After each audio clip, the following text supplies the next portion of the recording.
In the several months that I had shared the Baker Street lodgings with Sherlock Holmes, I was consistently amazed by the indefatigable energy he poured into his never-ending war on crime.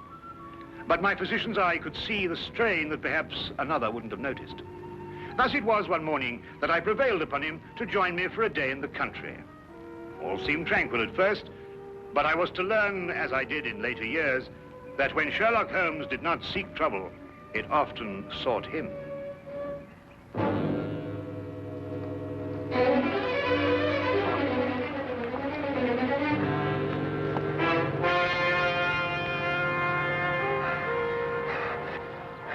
Help her. They may be coming. Steady now, we'll have you all right in a minute.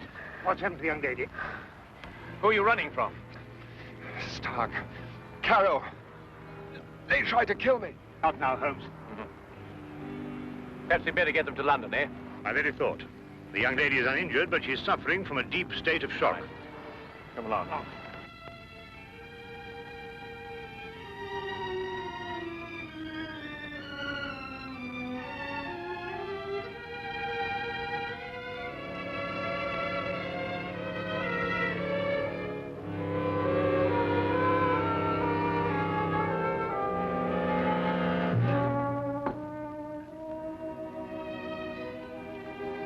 Just drink this, will you?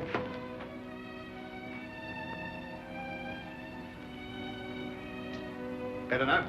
Much, thank you, sir. Will she be all right, Doctor? Oh, yes, I think so. Twice last night she saved my life. Who is she? I don't know. We only met last night. I'm afraid she's mute. What, deaf mute? No, she hears and understands perfectly. How did you meet her? Well, it all started yesterday afternoon. Seems an eternity since then. I was in my office, facing the realities of my professional situation. I suppose that everyone finds his first venture into independent business to be a dreary experience. After a year of it, I'd about decided to admit failure and seek employment with some recognized firm. It was at that point that I received a client. Mr. Hatherley? His name was Colonel Lysander Stark. Had I known then what horror he was bringing into my life, I would have strangled him right then and there. Frankly, Mr. Hatherley, the commission I have come here to offer you deals with a matter of extreme secrecy. I have gone to some lengths to acquaint myself with both your professional and your personal qualifications. Personal qualifications, sir? Yes. I know you to be an efficient hydraulic engineer, but also that you are a bachelor, an orphan, and that you reside here alone in London.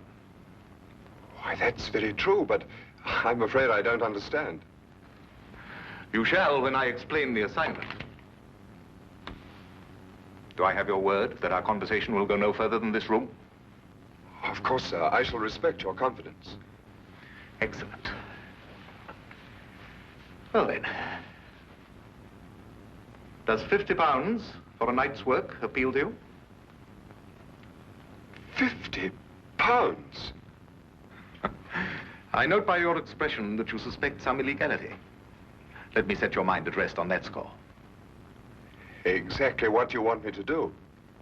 To repair a hydraulic press, Mr. Hatherley. A rather large hydraulic press. Well, that hardly seems unusual.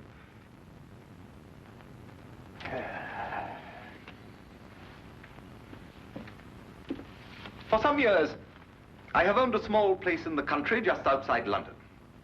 Recently, it has come to my attention that the land contains a vein of something commonly called fuller's earth. I trust you are familiar with the term. But ore is dug out of the earth. Why should you need an hydraulic press? I'm a businessman, Mr. Hatherley. Undoubtedly, the land surrounding mine contains more of such wealth. I hope to use the income from my own discovery to purchase my neighbor's land cheaply before he discovers its hidden wealth. I see. If my neighbor were to suspect what wealth he treads on daily, he would never sell at any price. It's quite clear now. You use the press to mold the dug earth into some innocent form so that you can dispose of it without suspicion. Precisely. Very ingenious. There's a fortune down there.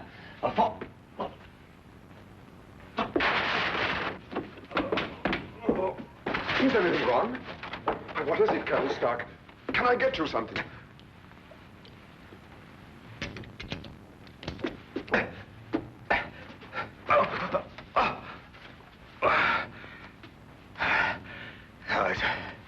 It's all right.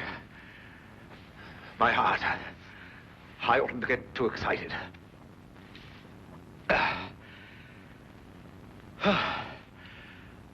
Well, I've put my trust in you, Mr. Heatherley. Do you accept the commission? When do I begin, sir? I promised to meet him that night, last night, at Ayford Station. The time he suggested was quite late, 11:30, but he insisted that it would be less conspicuous. I freely admit that the money kept me from exercising a more natural curiosity at such bizarre proceedings. One point, sir. When we encountered you, admittedly you were in a highly nervous state, but you kept repeating that they were after you. Did this man Stark have a confederate? Yes, a foreigner, a man named Carrow. I was to meet him later that night. Go on. Last night I boarded the train to Ayford and arrived there a little past 11 as ordered. And Colonel Stark was waiting? He was. We drove for almost an hour, and then we stopped suddenly, and he almost pulled me into a darkened house. Stark muttered under his breath as he fumbled to strike a match, but suddenly a light appeared at the top of the stairs.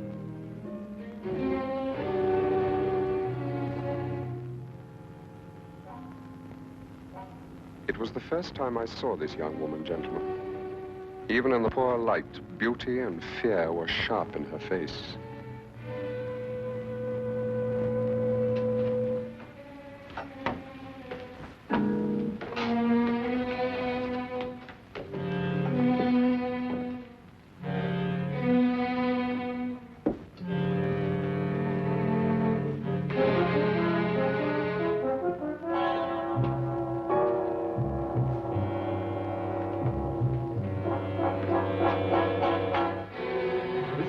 Is our housekeeper. How do you do, miss? She cannot answer you, I'm afraid. She is quite mute. I forgot to tell you that I have a colleague, Monsieur Carrow, brilliant mineralogist. I'll fetch him for you, if you'll excuse me for a moment. By all means.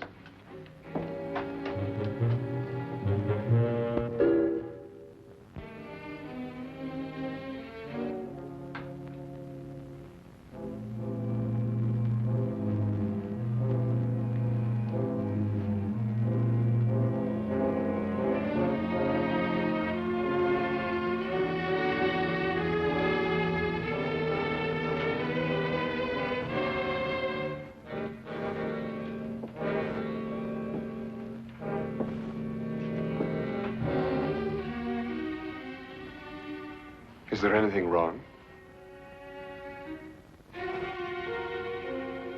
You want me to leave? Why? Are you trying to warn me against Colonel Stark?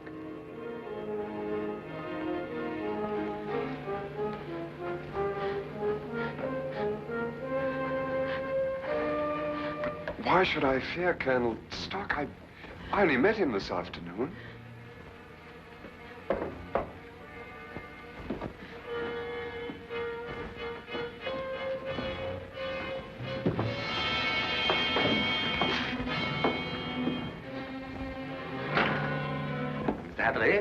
I'd like you to meet my friend and associate, Monsieur Carrow. A pleasure, sir.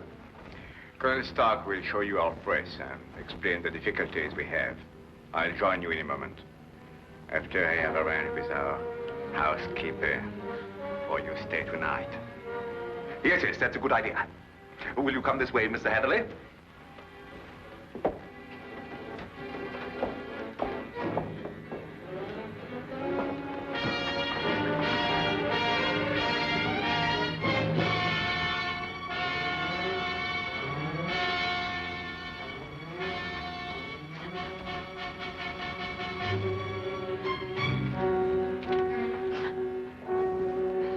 I thought you have learned better, my dear.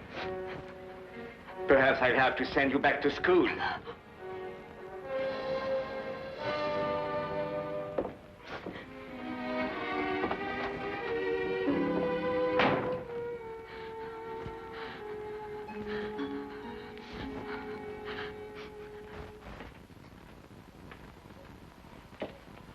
Yes, in principle, this is the standard hydraulic press. Though I must say I've seen few as large. Indeed. And so it does the work of 4 ordinary presses. I think I told you that time is my greatest foe.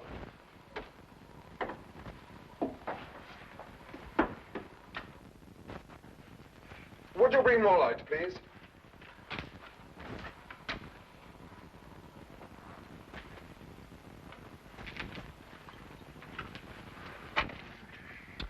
Wood. Concrete would have given you more support. Are these walls reinforced from the outside? Ah, Bruno. I was just about to explain to Mr. Hatherley that all the walls except the one he is examining are reinforced. However, There's no trouble with the walls. It's in the machinery. You'll hear it. Good.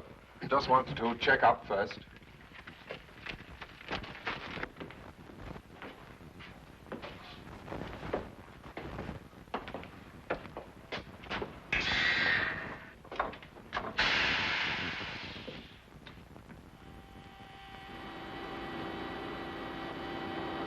Now listen.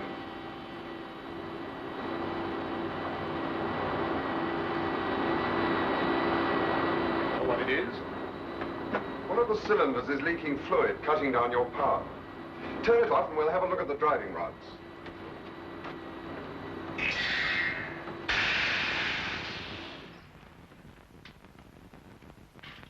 I knew what I was after, and the rest proved to be no problem. Of course. You knew by then the true purpose of the press. Not quite. Although I was sure it was not for making dirt brick molds. Much too large for that. But they'd lied to me so blatantly, I thought it best not to call them on it right off. Well, what were they using the press for? Fairly obvious. They are counterfeiters. They use the press to form the amalgam that takes the place of silver. So I learned during the night. It was naive of me to assume that everyone but myself was asleep, but I did.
It's amalgam, Mr. Hatherley.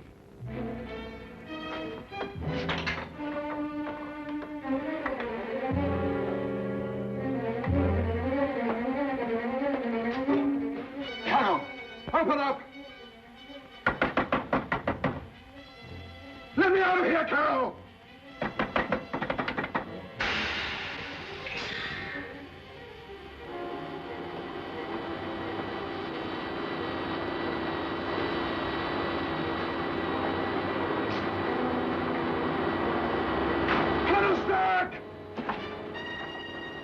No one knew better than myself what that sound meant.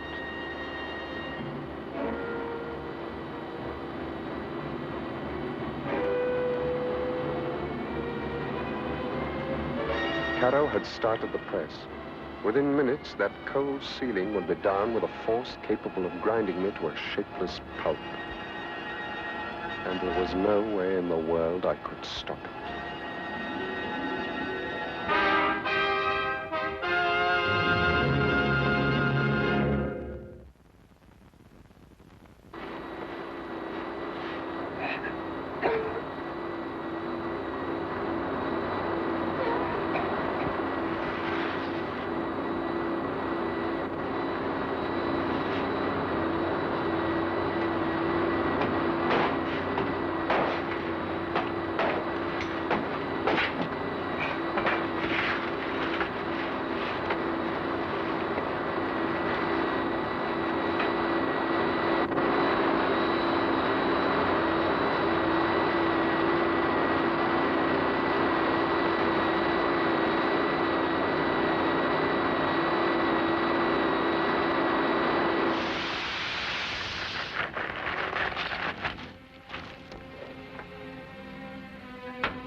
You will come with me.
What is this?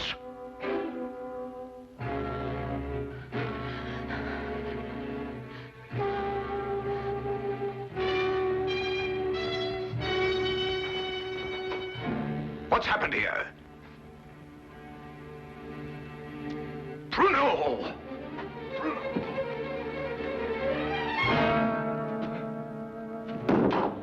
No. No.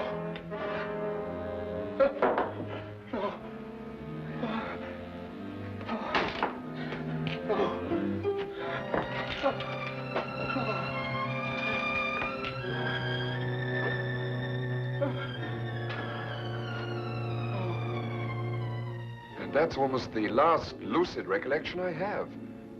I remember carrying her outside and plunging ahead into the darkness. Then you have no memory of going through the woods? Almost none. The next thing I remember, you and Dr. Watson were bending over me. Are you all right? She screamed, did you hear her? Yes, quite clearly. Please, don't let them send me back. I can't bear it. There now. Brandy, Holmes, will you? There. That's right. You'll be all right. Here, drink this, will you? And Spencer.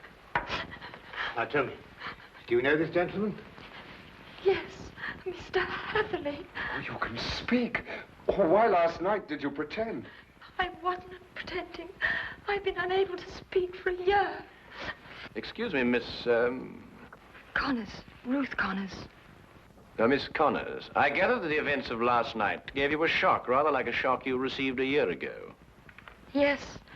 When I saw the gun in Colonel Stark's hand, and it was pointed directly at me, a year ago, another young man visited us to fix the hydraulic press. I see. What do you know about this other young man? I was standing there, watching, when all of a sudden Colonel Stark fired his gun straight into the other young man's face. Why didn't you go to the police? I did. But first I must tell you that Mr. Carew is my uncle and guardian. He's my only living relation.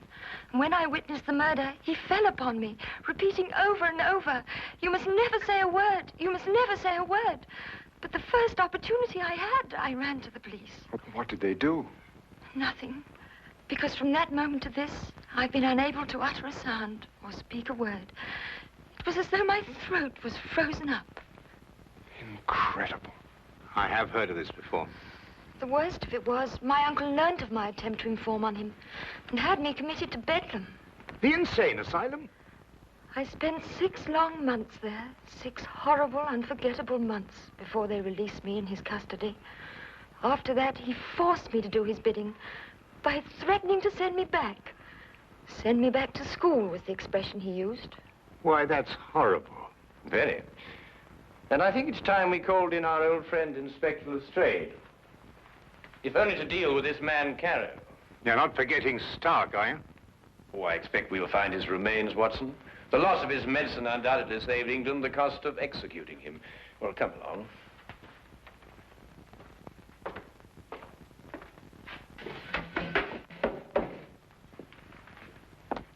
Now that young Mr. Hatherley tells us about neglecting the candle while he made his escape, I can place the blame for the fire. You sure it was Colonel Lysander Stark whose remains you found here? No doubt. Several articles of authentic identification, no doubt. Anything else? No, Inspector. Sorry. All right, thank you, Constable.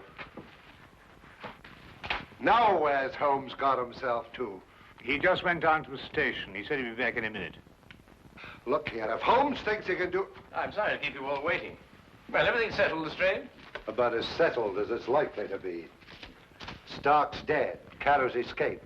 The only thing now is to go back to London and put out an alarm for him. Oh, dear. Now, tell me, what about the money? What money? Well, you know, the money they were making, the counterfeit. Have you found any? Well, no. Oh, I suppose Carrow took it with him. Well, the man would have to be pretty desperate indeed to even bother with real money, let alone counterfeit. What are you suggesting, Holmes? Miss Connors, the only carriage used here is the carriage that Mr. Hatherley rode in. Is that right? Why, yes, I think so. I see. And that carriage has been in the livery stable since last night. Thanks to an obliging constable, I found one of Mr. Carrow's footprints. But there was no trail of similar prints leading away from the house. Mark you, I didn't imagine that he would try and make his escape on foot. How did he get away, then? He didn't, my dear fellow. He's still in this house, hiding somewhere. What? Mr. Holmes, there's a cellar where... I examined that cellar myself. No, I mean the special cave they dug under the house to hide the money. And there must be an entrance from the house itself. Well, I wasn't permitted to know exactly where, but I'm sure it was in this room somewhere. Thank you. Well, let's try and see, shall we? I beg your pardon.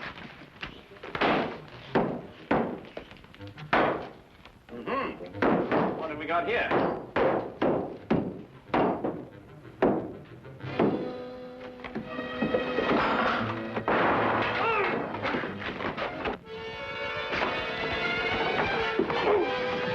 Ah, very neat, Watson. Oh, there wasn't anything to it. Now, dear, what have we got here? Oh, just nicked me, Doctor. Nothing serious. Well, we'll have a look at it anyway. Now, on. Some of you may lend a hand in here. That's that. I don't believe you'll have any more trouble with Mr. Carrow. This has been a nasty business all round. I've lost my £50 fee, been roughed up, but it could have been worse, I suppose. A good deal worse, my friend. For example, I believe this is yours. Mine. Yes. What is it? Your shoe, I believe. I recovered it from the press. Yes, it makes one think, doesn't it? Well, Watson, you were quite right. A day in the country can be quite relaxing.